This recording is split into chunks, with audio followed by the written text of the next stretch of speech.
Hello dear students, welcome to my channel. Dear students, आज के इस लेक्चर में हम देखने जा रहे हैं एक topic plant growth hormone. Dear students, plant growth hormone they are also called plant growth regulator and phytohormones. ये जितने भी टर्म हैं ये सब एक ही चीज़ है। प्लांट ग्रोथ हार्मोन हो, चाहे ग्रोथ हार्मोन हो, चाहे प्लांट ग्रोथ रेगुलेटर हो, चाहे फाइटो हार्मोन्स हो, इन सब का मीनिंग एक ही है। फाइटो मीन्स होता है हमेशा प्लांट। तो डियर स्टूडेंट, प्लांट हार्मोन किसको बोलते हैं ये हम देखने जा रहे हैं। Dear students, as you know, this is Shahzad Yunus Patel sir, and dear students, let's go ahead with the topic plant growth hormone. देखते हैं कुछ पॉइंट।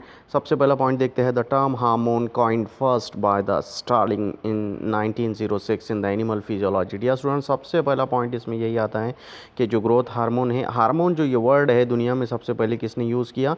सबसे पहले कॉइन करना यानी फर्स्ट टाइम यूज़ करना, ये स्टार्लिन नाम के एक साइंटिस्ट थे जिन्होंने 1906 में 1906 में एनिमल फिजियोलॉजी में उन्होंने ये वर्ड यूज़ किया, हार्मोन। ओके डियर स्टूडेंट्स, और हार्मोन की डेफिनेशन अगर हम देखने जाए तो it is a internal factor, chemical messenger that influence the growth, जो ग्रोथ को इन्फ्लुएंस करता है, and they are called growth hormone.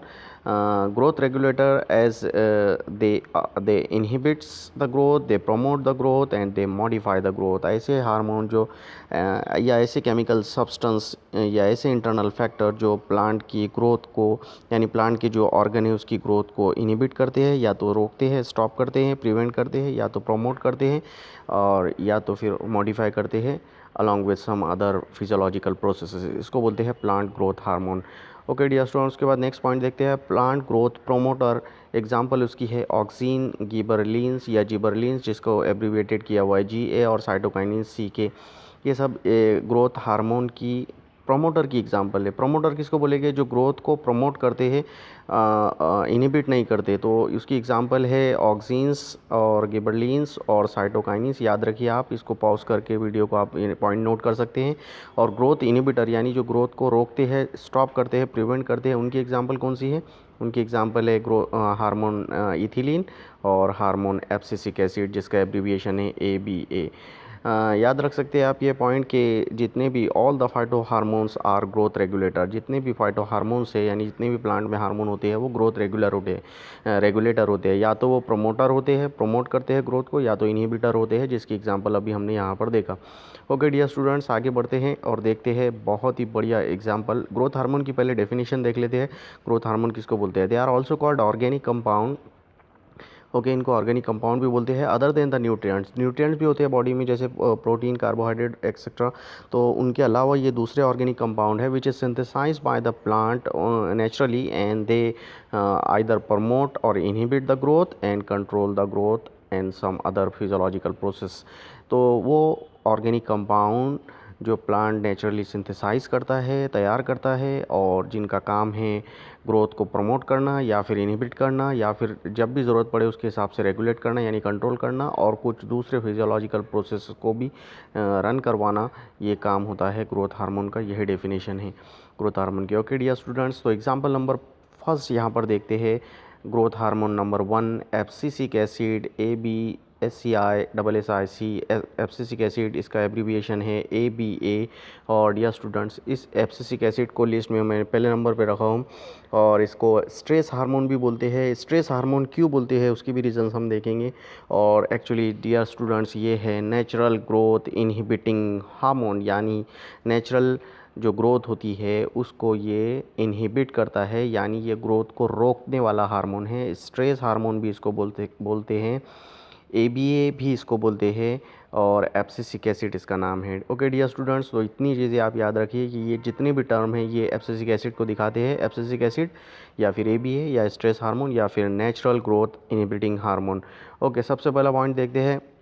एक दो साइंटिस्ट हैं जापान से, डियर स्टूडेंट, कांस और एडिकोट उनका नाम है। इन्होंने क्या किया, 1961 से लेकर 1965 तक एक एक्सपेरिमेंट किया, और उसमें उन्होंने देखा, उनको रिज़ल्ट ये मिला कि कॉटन के जो बॉल्स होते हैं, कॉटन का जो प्लांट है, कॉटन के प्लांट में जो उसके बॉल बनते हैं जिसमें से कॉटन निकलता है, वो उसका शेडिंग हो रहा है। शेडिंग क्यों हो रहा है? Due to the chemical substance abscisin 1 and abscisin 2। उसमें एक केमिकल सब्सटेंस उनको मिला जिसका नाम था एब्सिसिन 1 और एब्सिसिन 2, जिसके कारण कॉटन के बॉल गिर रहे थे, उनकी शेडिंग हो रही थी, प्लांट से वो गिर रहे थे। तो ऐसा किसने ऑब्ज़र्व किया? कांस नाम के और एडिकोट नाम के साइंटिस्ट ने इन 1961 से 1965 तक। तो ज़रा मैं आपको बताता हूँ कि कॉटन के बॉल जो है वो क्या होते हैं। जैसे ये देख रहे हैं आप, ये कॉटन का प्लांट है और इस कॉटन के प्लांट में ये कॉटन निकल रहा है। ओके डियर स्टूडेंट्स, तो आप यहाँ पर देख सकते हैं ये कॉटन निकल रहा है इसमें से, और ये जो दिख रहे हैं ये कॉटन के बॉल है। ये बॉल जब ये बड जब जिसको कॉटन बॉल बोलते हैं, जब ये ओपन होती है तो इसमें से इस तरह से कॉटन निकलता है। ओके डियर स्टूडेंट्स, तो इस प्रॉब्लम में क्या इन्होंने देखा कि the cotton ball was shedding. तो इसका ये शेडिंग हो रहा था, जैसे देख रहे हैं ये गिर गए हैं कॉटन के बॉल्स। तो आपको इस लेक्चर में पता, इस फ़ोटो में दिख रहा होगा कि कॉटन बॉल जो है गिर रहे हैं, शेडिंग हो रहा है उनका। तो कांस और एडिकॉट ने ये ऑब्ज़र्व किया, और जब उसको लेबॉर्ट्री में ऑब्जर्वेशन किया तो देखा कि ये क्यों गिर रहे हैं, क्यों इनका शेडिंग हो रहा है कॉटन बॉल का, क्योंकि उसमें एब्सिसिन 1 और एब्सिसिन 2 नाम का एक केमिकल सब्सटेंस था जिसके कारण उनका शेडिंग हो रहा था। ओके डियर स्टूडेंट्स, अभी इतना याद रखिए आप कान और एडिकोट के बारे में। उसके बाद एक और बात देखते हैं। फिर एक दूसरे साइंटिस्ट थे वेरिंग करके, 1963 में उन्होंने क्या किया, एक आइसोलेट किया एक सब्सटेंस को कायमे से from the bud of the Acer. Acer के बर्ड में से उसको उन्होंने आइसोलेट किया, निकाला अलग, and that can induce the bud dormancy and name it dormin. तो डियर स्टूडेंट्स, ये एक दूसरी मैं बात आपको बता रहा हूँ कि एक और दूसरे साइंटिस्ट थे वेरिंग। 1963 में इन्होंने बर्ड ऑफ एसर्स, जो मैं अभी आपको उसकी फ़ोटो बताता हूँ ये प्लांट की, जिसका बर्ड आपको, इस एसर का बर्ड आपको मैं दिखाऊंगा। तो उसमें क्या हो गया था, उसकी बर्ड की डॉर्मेंसी वाली स्टेज में चला गया था बर्ड, यानी बर्ड जो है वो जर्मिनेट नहीं हो पा रहा था, उसकी ग्रोथ नहीं हो पा रही थी, क्योंकि वो जब ग्रोथ उसकी रुक जाती है और वो जर्मिनेट नहीं होता कोई बर्ड, तो उसको बर्ड डॉर्मेंसी बोलते हैं। जैसे सीड में से अगर प्लांट नहीं निकल पा रहा है तो समझ लो सीड डॉर्मेंसी वाली स्टेज में चला गया है। तो वेयरिंग ने ये ऑब्ज़र्व किया कि जो एसर नाम का प्लांट है उसका जो बर्ड है उसमें डॉर्मेंसी वाली स्टेज आ गई है, और उन्होंने जब उसको चेक किया तो उसमें एक केमिकल मिला जिसका नाम उन्होंने उसको डॉर्मिन उसका नाम दिया वो केमिकल का। ओके डियर स्टूडेंट्स, तो ये दो बातें आप याद रखिए। फिर इसकी मैं एक इम्पॉर्टेंट बात बताता हूँ। ये देखिए, ये है एसर का बर्ड जो आपको यहाँ दिख रहा है। ओके, ये जो बर्ड दिख रहा है ये एसर नाम का प्लांट है, उसका ये बर्ड है, और उसमें डॉर्मेंसी वाली स्टेज में ये बर्ड चला गया था जब वेयरिंग ने 1963 में ऑब्ज़र्व किया। तो जब उन्होंने देखा कि इसमें कौन सा केमिकल है जिसके कारण, कौन सा केमिकल सब्सटेंस है जिसके कारण ऐसा हुआ है, तो उनको पता चला कि डॉर्मिन नाम का, मतलब डॉर्मिन उन्होंने नाम दिया इस केमिकल सब्सटेंस को, और उन्होंने कहा कि भाई ये केमिकल सब्सटेंस जो डॉर्मिन है यही कारण है इसमें बर्ड में डॉर्मेंसी लाने का। ओके, अब मैंने दो बातें आपको बताया हूँ। पहले ये वियरिंग के एक्सपेरिमेंट, वियरिंग का ऑब्जर्वेशन, और इसके पहले मैंने आपको बताया हूँ कॉटन बॉल का, कान और एडिकोट का। इन्होंने देखा था कॉटन बॉल का शेडिंग हो रहा था, और वियरिंग ने देखा कि एसर जो नाम का प्लांट है उसके बर्ड में बर्ड डॉर्मेंसी हो गई थी। तो वे डॉर्मेंसी का कारण जो केमिकल सब्सटेंस था डॉर्मिन था, और शेडिंग ऑफ कॉटन बॉल का कारण जो है एब्सिसिन 1 और एब्सिसिन 2 नाम का केमिकल था। ओके डियर स्टूडेंट, तो फिर क्या हुआ, नेक्स्ट इम्पॉर्टेंट बात आपको अब मैं बताता हूँ एब्सिसिक एसिड की। तो फिर साइंटिस्ट लोगों ने क्या किया, एब्सिसिन 1 और एब्सिसिन 2 ये एक केमिकल सब्सटेंस, इसको मिक्स किया नाम डॉर्मिन वाले, वियरिंग वाले केमिकल सब्सटेंस के साथ, और दोनों को मिलाकर एक नई टर्म दुनिया को दी, एब्सिसिक एसिड, यानी जिसको हम ABA हार्मोन बोलते हैं।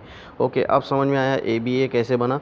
ABA बना है दो हार्मोन के मिलने से, क्योंकि वो दोनों जो केमिकल सब्सटेंसेस थे जो अलग अलग साइंटिस्ट ने ऑब्ज़र्व किए थे, जिसका पहले का नाम है कॉटन बॉल में एब्सिसिन 1 एंड एब्सिसिन 2, और इसमें बर्ड ऑफ एसर में डॉर्मिन, ये दोनों आइडेंटिकल थे कैरेक्टर में। तो इन्होंने दोनों को मिक्स करके एक नया टर्म दिया दुनिया को, ABA यानी एब्सिसिक एसिड, और एब्सिसिक एसिड यानी एक नेचुरल ग्रोथ इनहिबिटिंग हार्मोन, यानी एक ऐसा हार्मोन जो ग्रोथ को रोक देता है, और स्ट्रेस हार्मोन भी उसको हम बोलते हैं। तो आई होप कि आपको समझ में आया है कि एब्सिसिक एसिड कैसे दुनिया में ये वर्ड आया है।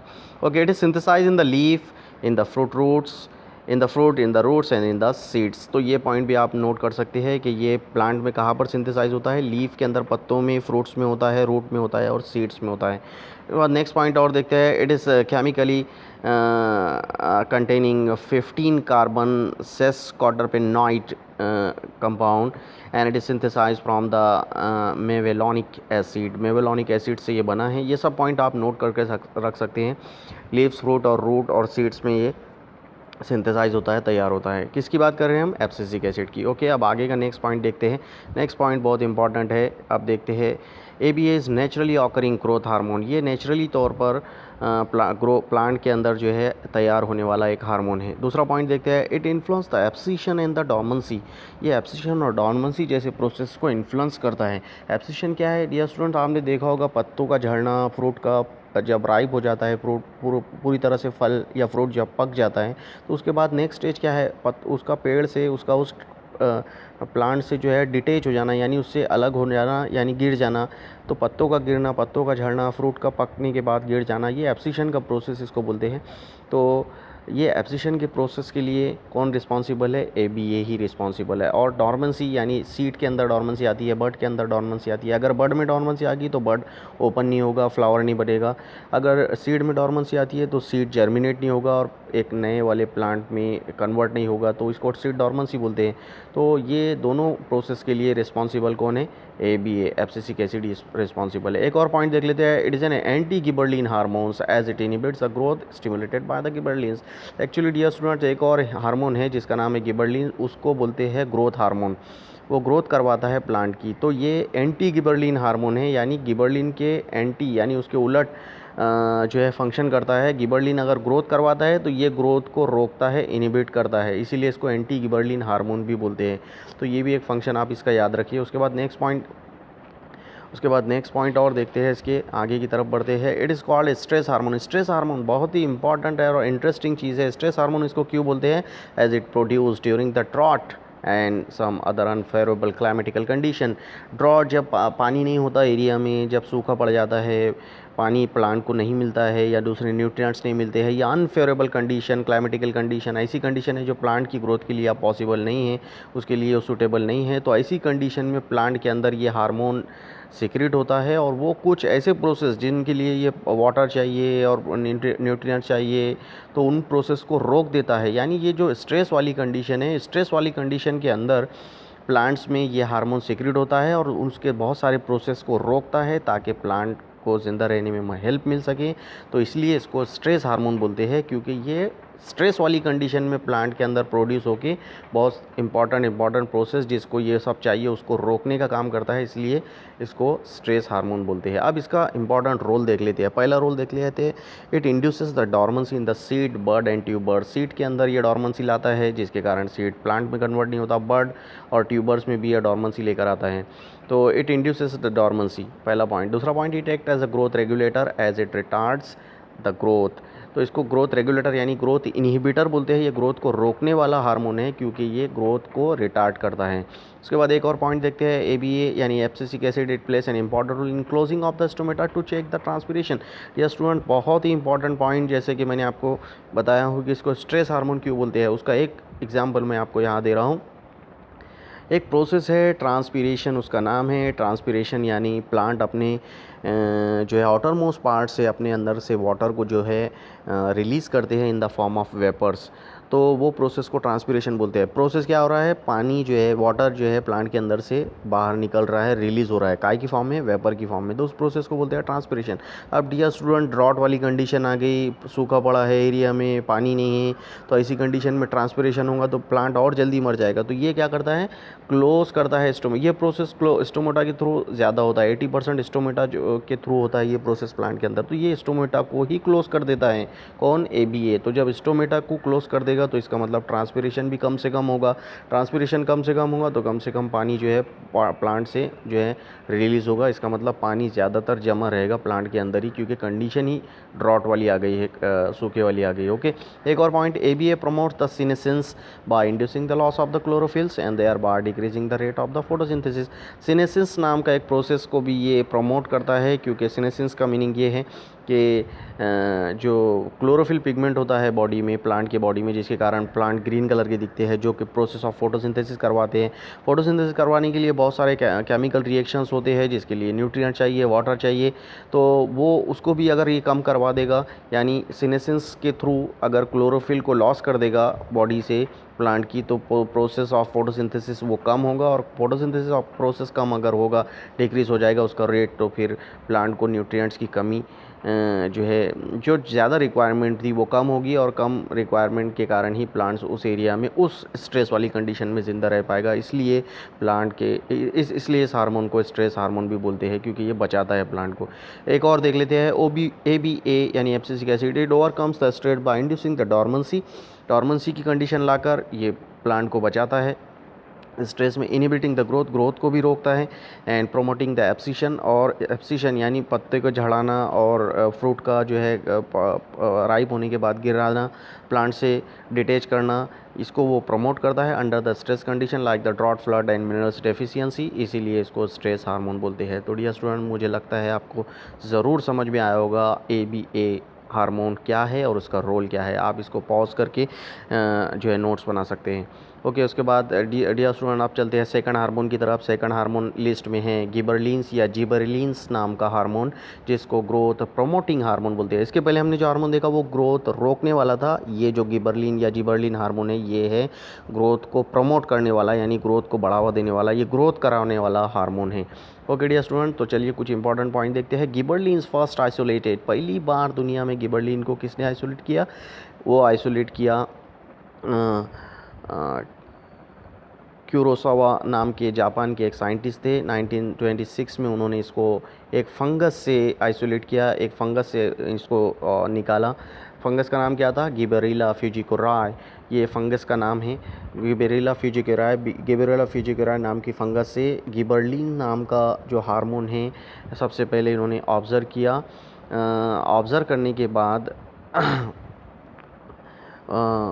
एक और जो है यबूता और सुमिकी नाम के जापान के दो साइंटिस्ट हैं। यबूता और सुमिकी 1938 में इन्होंने क्या किया, इसका क्रिस्टल फॉर्म निकाला। इन्होंने भी इसको आइसोलेट किया था, लेकिन गिबरेला फ्यूजिकोराई नाम के फंगस में से यबूता और सुमिकी ने 1938 में जापान के जो साइंटिस्ट है, इन्होंने इस गिबरेला हार्मोन को आइसोलेट किया, उसकी क्रिस्टल फॉर्म को आइसोलेट किया। ओके, तो ये दोनों में ये डिफरेंस है कि इन्होंने इसको ऑब्ज़र्व किया और इन्होंने इस्टेब्लिश किया उसकी क्रिस्टल फॉर्म। ओके, उसके बाद हम आगे की तरफ बढ़ते हैं और नेक्स्ट पॉइंट देखते हैं। Chemically gibberellins are gibberellic acid, chemically अगर देखें तो ये गिबेरेलिक एसिड है। और एक और पॉइंट देख लेते हैं, दुनिया में अभी तक there are more than 150 types of discovereds of gibberellin hormone के अभी तक 150 से ज़्यादा हार्मोन टाइप जो है डिस्कवर हो चुकी है। जैसे इसको एब्रीविएशन कैसे दिया जाता है, गिबरलिन, ये क्योंकि ये गिबेरेलिक एसिड है तो इसको GA1, GA2, GA3 and so on इस तरह से नाम दिया जाता है।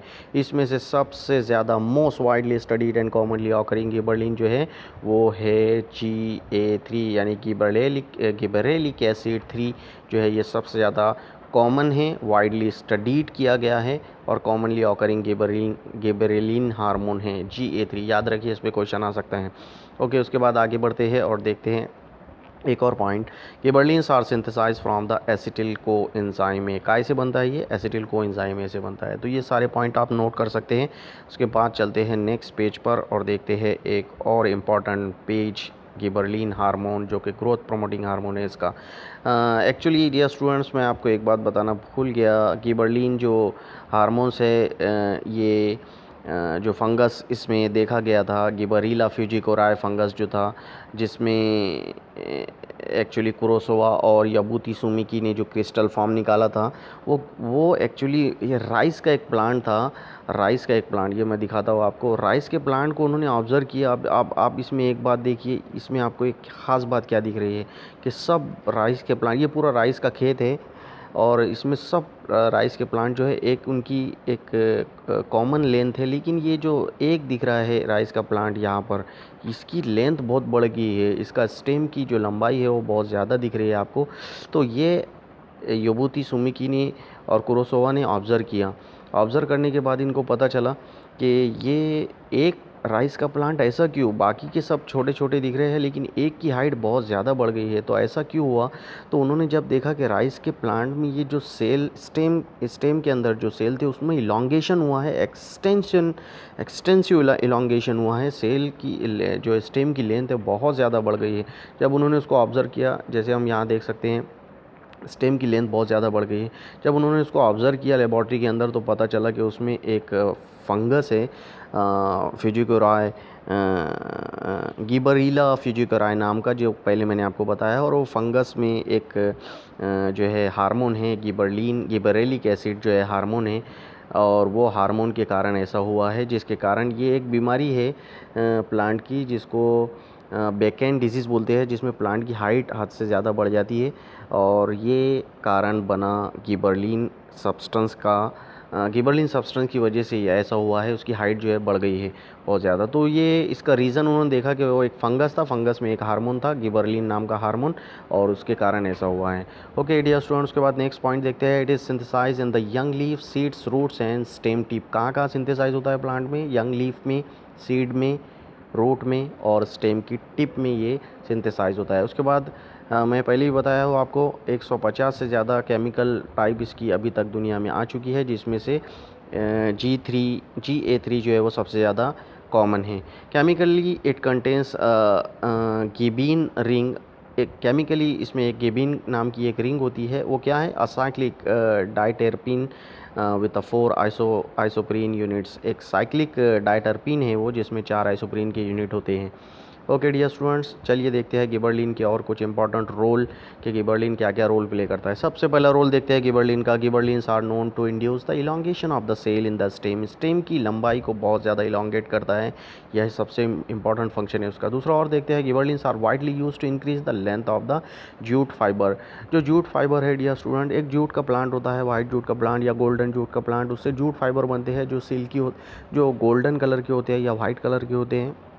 वो जो फाइबर्स है वो जूट प्लांट से जो मिलते हैं, उसमें लेंथ जो इंक्रीज़ होती है वो फाइबर की, उसका कारण है गिबरलिन नाम का हार्मोन। तो मैं भी आपको फ़ोटो बताऊंगा उसकी। Gibberellin hormones it converts a genetically dwarf plant into phenotypically tall plant. एक जेनेटिकली अगर कोई डॉर्फ प्लांट है, अगर उसमें आप गिबरलिन इंट्रोड्यूस करते हैं तो वो फिनोटिपिकली टॉल प्लांट बन सकता है, यानी छोटी सी हाइट वाला प्लांट बड़ी हाइट में कन्वर्ट हो सकता है अगर गिबरलिन उसमें डाल दिया जाए तो। ओके, एक और पॉइंट देख लेते हैं। Gibberellins are more effective in inducing the parthenocarpy than auxins. Auxin भी एक डियर स्टूडेंट्स एक हार्मोन है, लेकिन ऑक्सिन भी पार्थिनोकार्पिक फ्रूट तैयार कर सकता है, यानी फ्रूट विदाउट सीड तैयार कर सकता है, लेकिन उससे ज़्यादा इफेक्टिव पार्थिनोकार्पी जो है फ्रूट के अंदर लेकर आ सकता है गिबरलिन नाम का हार्मोन। ओके, ये आप पॉइंट याद रखिए। उसके बाद एक और पॉइंट देख लेते हैं। Gibberellins play a vital role in breaking the dormancy of the buds. Bud अगर डॉर्मेंट कंडीशन में चला गया है, यानी बर्ड की एक ग्रोथ नहीं हो पा रही है, बर्ड ओपन नहीं हो पा रहा है, तो इसको उस डॉर्मेंसी वाली स्टेज को ब्रेक करने का काम गिबरलिन कर सकता है। ये इसका इंपॉर्टेंट फंक्शन है। ओके डियर स्टूडेंट्स, तो ये कुछ रोल थे हमने देखा। ये देखिए जूट फाइबर आपके सामने है, ये आप देख सकते हैं यहाँ पर, ये जूट फाइबर है। बहुत लंबे लंबे फाइबर ये होते हैं। ऐसा क्यों होता है? क्योंकि ये जिस प्लांट से तैयार होते हैं, ये वो प्लांट है, उससे फिर ये इस तरह के प्रोडक्ट बनते हैं, रोप वगैरह बनती है। तो ये जूट फाइबर का लंबा होना, इलॉन्गेट होना क्यों है? क्योंकि इसकी स्टेम बहुत लंबी लंबी होती है ये प्लांट की। जैसे देखिए ये प्लांट की जो है स्टेम, ये जूट प्लांट है, इसमें जो स्टेम होती है बहुत लंबी लंबी होती है। क्यों? क्योंकि इसमें अंदर जो है गिबरलिन हार्मोन उसकी स्टेम को बहुत लंबा करता है। ओके डियर स्टूडेंट्स, तो आई होप कि आपके गिबरलिन हार्मोन भी समझ में आया है। उसके हमने पूरी डिटेल देखा और उसका रोल भी देखा, क्या क्या वो कर सकते हैं। उसके बाद डियर स्टूडेंट थर्ड एग्जांपल देखते हैं। एक और हार्मोन यहाँ पर लिस्ट में है जिसका नाम है इथिलीन हार्मोन। इसका एक दूसरा कॉमन नाम है राइपनिंग हार्मोन, यानी फ्रूट राइपनिंग हार्मोन। ऐसा हार्मोन जो फ्रूट को राइप कर देता है, पकाता है। तो इसको इथिलीन हार्मोन ये लिस्ट में हम थर्ड नंबर पे देख रहे हैं। चलिए उसकी डिटेल देखते हैं। पहला पॉइंट इसका है, ethylene is a gaseous growth regulatory hormone. ये गैसियस हार्मोन है, ग्रोथ रेगुलेटरी हार्मोन है। मेन काम तो मैंने बता दिया, फ्रूट को राइप करना है। Which is produce naturally by the plants. ये एक्चुअली प्लांट नेचुरली इसको प्रोड्यूस करते हैं। गैसियस ग्रोथ रेगुलेटरी हार्मोन है। Ethylene is an unsaturated colourless hydrocarbon gas which is fat soluble and lighter than air. ये आप सब नोट कर सकते हैं। Ethylene is a ripening hormone, it plays an important role in the ripening of the fruits. एक और point देख लेते हैं, effective in the fruit ripening. ये फ्रूट में जो है फ्रूट को राइपनिंग करने के लिए मोर इफेक्टिव है, ऐसा डैनी नाम के साइंटिस्ट ने 1924 में कहा है, और क्रॉकर नाम के साइंटिस्ट ने भी यही बात को कहा है 1930 में। तो ये भी आप नोट कर सकते हैं। ओके, उसके बाद एक गेन नाम के साइंटिस्ट थे, उन्होंने 1934 में कहा है कि प्लांट नेचुरली इस हार्मोन को अपने अंदर प्रोड्यूस करते हैं, यानी तैयार करते हैं, सिंथेसाइज करते हैं। It is synthesize in a root, in a shoot, in a apical meristem and in ripening fruit. जो फ्रूट राइपन हो रहा है उसमें ये प्रोड्यूस होता है, अपाइकल मेरिस्टम में, शूट अपाइकल मेरिस्टम में ये तैयार होता है, और रूट में भी ये सिंथेसाइज होता है। ये कुछ पॉइंट थे। एक और पॉइंट देख लेते हैं, methionine and an amino acid is the precursors of this ethylene. Methionine और अमाइनो एक अमाइनो एसिड है, वो इसका प्रीकसर्स है इथिलीन का। ओके डियर स्टूडेंट्स, अब इसके थोड़े से रोल देख लेते हैं कि इसका क्या क्या रोल है प्लांट के अंदर। ये देखिए, राइपनिंग ऑफ द फ्रूट जो है, ये फ्रूट को राइपन करने का काम जो है ये इथिलीन के ज़रिए आर्टिफिशियली किया जा सकता है, क्योंकि ये राइपनिंग हार्मोन है। ओके डियर स्टूडेंट, चलिए उसके कुछ इंपॉर्टेंट रोल और पॉइंट्स देख लेते हैं। पहला पॉइंट देखते हैं, ethylene plays an important role in the breaking the dormancy of the seed and the bud. Bud और सीड अगर डॉर्मेंट कंडीशन में चले गए तो उसको ये ब्रेक करके उसको जर्मिनेट करने में हेल्प कर सकता है। दूसरा point, it inhibits the elongation of the root and stem in the dicot plant. ये और देख लीजिए आप, ये इलॉन्गेशन ऑफ रूट, यानी रूट की लंबाई अगर बढ़ रही है तो उसको इनहिबिट कर सकता है, और स्टेम की भी लंबाई को रोक सकता है, उसकी ग्रोथ को रोक सकता है। एक और पॉइंट देख लेते हैं, ethylene plays an important role in the commercial ripening of the fruit. ये तो मैंने पहले ही बता दिया। और एक और पॉइंट देख लेते हैं, ethylene promotes senescence besides the abscission of the organs like the leaves and the flowers. तो इथिलीन जो है वो प्रमोट करता है सीनेसेंस को। मैंने आपको बताया हूँ सीनेसेंस क्या है। Besides abscission of the organs like the leaf and the flowers. Leaf और फ्लावर्स के एब्सिशन को छोड़कर जो है बाकी चीज़ों के लिए ये सीनेसेंस वाली कंडीशन को प्रमोट करता है, यानी फ्रूट वगैरह की इसकी कंडीशन को प्रमोट करता है। तो ये थे डियर स्टूडेंट कुछ पॉइंट इसके, जिसमें हमने आज के लेक्चर में जो है 3 हार्मोन की डिटेल देखा। एक देखा एब्सिसिक एसिड, जो कि एब्सिशन के काम में आता है, स्ट्रेस हार्मोन उसको बोलते हैं। दूसरा है ग्रोथ हार्मोन। दूसरा जो ग्रोथ हार्मोन हमने देखा वो ग्रोथ प्रमोटर है, गिबरलिन उसका नाम है। और तीसरा हमने इथिलीन हार्मोन देखा जो गैसियस हार्मोन है। डियर स्टूडेंट, इस लेक्चर में ये बहुत इंपॉर्टेंट पॉइंट मैंने आपको समझाया हूँ। तो इस सारे पॉइंट को नोट कीजिए और लाइक कीजिए, शेयर कीजिए और सब्सक्राइब कीजिए। लाइक ज़रूर कीजिए, क्योंकि आपकी लाइक और आपका सब्सक्रिप्शन जो है हमारे लिए बूस्ट करने का काम करता है। Thank you very much for watching this video.